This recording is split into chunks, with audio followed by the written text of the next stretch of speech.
y'all, it's Kay from the Literary Apothecary and welcome back to my channel. So with it now being October and Halloween on its way, I thought what a fun video would make for me, the chicken, and what I used to call myself as a not horror reader, to recommend 5 contemporary horror books that aren't Stephen King. Plenty of people will be reading Stephen King this month. He is the king of horror, of course. But there are so many other amazing horror books out there that aren't Stephen King that need to get more and more attention. So today I'm going to talk about just 5 contemporary horror books that aren't Stephen King. These are all books that I read and I loved.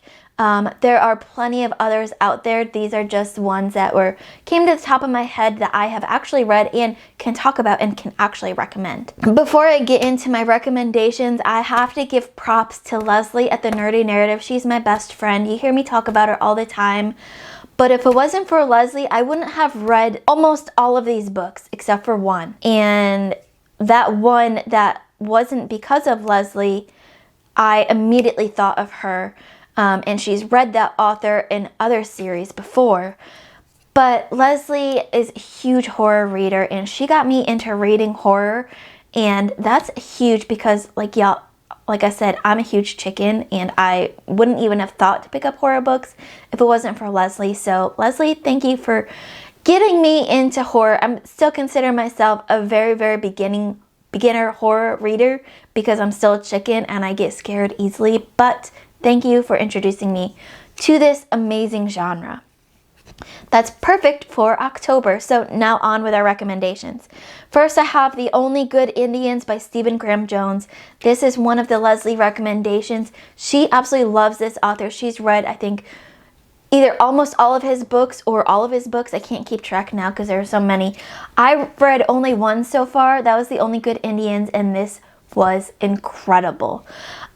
This is a dark novella of revenge, cultural identity, and the cost of breaking from tradition. Goodreads calls Stephen Graham Jones the Jordan Peele of horror literature, and he's an indigenous writer and writing about indigenous themes mixed in with all of these horror elements. And The Only Good Indians scared the living daylights out of me. Literally, I started reading it and I said, oh my god, this is terrifying.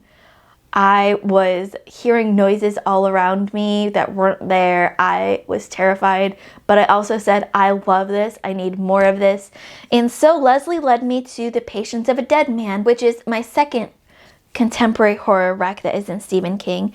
This one is a truly terrifying haunted house story. It's actually the first book in a trilogy, but I've only read the first 2 books so far in that trilogy, so I can't speak on the whole series as a whole.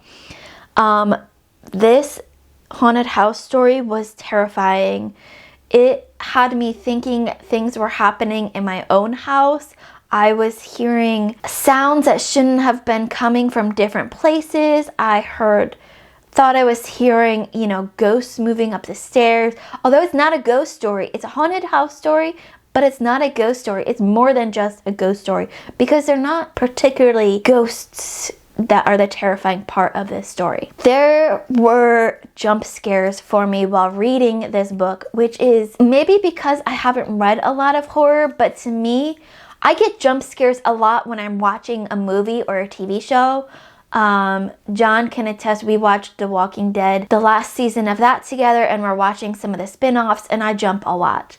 But to jump while reading, I feel like is way harder than if you're watching something, because you're in your head, you're trying to pay attention, you're trying to envision it all in your head. There's a lot more going on while you're reading it than while you're watching it. And I had more than one jump scare while reading this book, and that to me is incredible. Now, my next recommendation is actually a short story collection. It's a horror short stories that will definitely keep you up at night, whether you're scared out of your wits like I was, or you're thinking about the stories and how they happen and how they ended and how they even work. This is a short story collection by Jacob Stephen Moore. I forgot to mention his name, so sorry, Jacob. These are stories of ecstasy and terror, memory and madness. And I read the arc of this right before it came out, and I was scared to pieces. It was so good. There is such a variety of topics in these stories. You get childhood trauma, you get bodies being possessed by someone else, you get two brother warriors who somehow end up with the head of another man and is haunted by that guy's haunts. Just all these different stories that are so unique to Jacob Stephen Moore. I loved Nightfall and Other Dangers, and it scared the crap out of me. Just two more recommendations here. Shattered Spirits by Cal Black. This is a horror novella that I read for the Sphinx competition, our speculative fiction indie novella championship series. This scared the crap out of me, but at the same time, I absolutely loved everything about it. This was the first novella I read for the competition, and so far it's in the lead. It's in a strong lead. No other books I've read so far have been able to stand up to it. In Shattered Spirits, a bomb drives anyone that seeds its blast insane, and displaced spirits search for new hosts. And this book scared the crap out of me, and I can't wait to read more from Cal Black. This was the one book on my list that wasn't a Leslie recommendation, but she's read Cal Black's fantasy series. I think No Land for Heroes is the first book, or second book, I forget. She loved that series, and I read this, and I said, Leslie, you have to read this novella. It was just done so well. I wouldn't change a single thing about this novella. It was so good. And then my last book on this list is a book that I literally just finished this morning.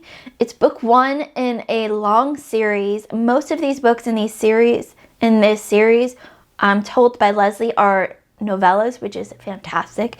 That's Nightfall by Daniel Barnett. This is a post-apocalyptic horror novella series.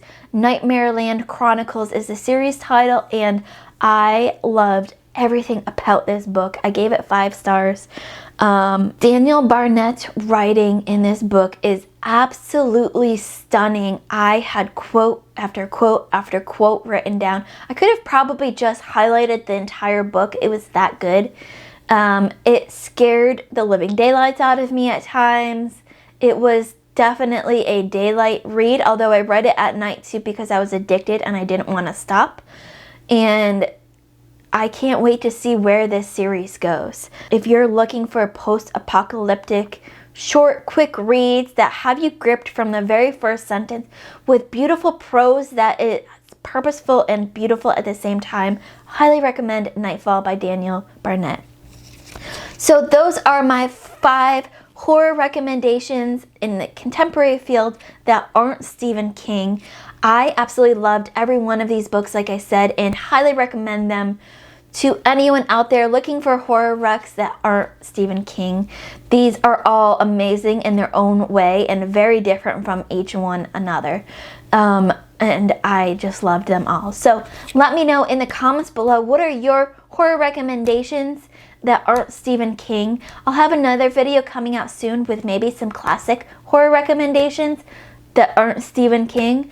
So stay tuned for that video coming soon. As always, my Patreon and my Discord information will be in the description below. Keep reading, and I love you all to the moon and back. Bye.